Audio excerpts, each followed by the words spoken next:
Creating groups within your course is very easy.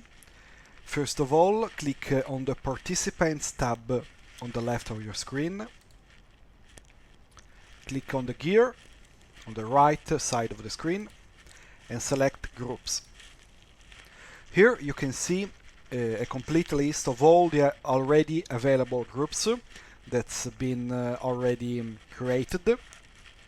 To create another one, click Create Group. The only mandatory field in this case is the group name. Let's say the Foresters. And then click Save Changes. As you can see, the group The Foresters has been added to the list of groups.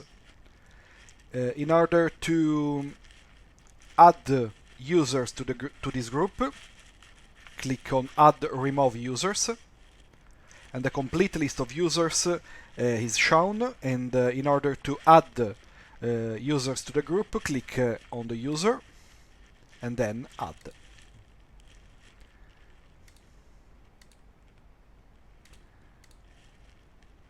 This group now will have 3 members. In order to go back to the list of groups, click Back to Groups. As you can see, now the group that we just created display a tree, the 3 members that I added to the group. You can also create empty groups and let your students decide to enroll themselves into it. This is very useful for an activity called group choice that will be explained in another video. In order to better organize the groups you created, you can use the grouping functionality.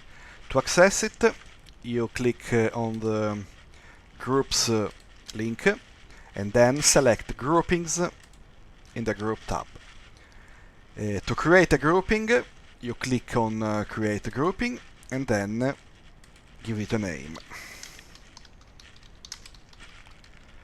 Click Save Changes to save your grouping.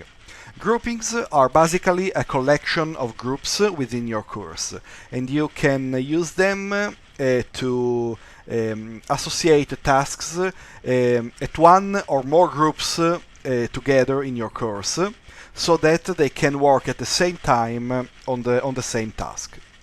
To associate groups to your groupings, as you can see, the All Together Now groupings now has 0 group associated to it.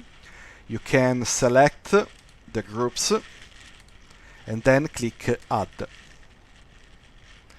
Back to groupings. And now you can see that the All Together Now grouping is composed by the readers and the watcher groups. As an example, we can get back to our course and then go where we created the study material dedicated to the watchers group and the readers group. We can add an activity after that, for example a forum, and then give your forum a name, and then we can restrict the access to this forum to a grouping, of course the one we just created. Save and return to course, and this will allow your students, both from the watchers and the readers group, to access the forum to discuss all together the files they watched and read before.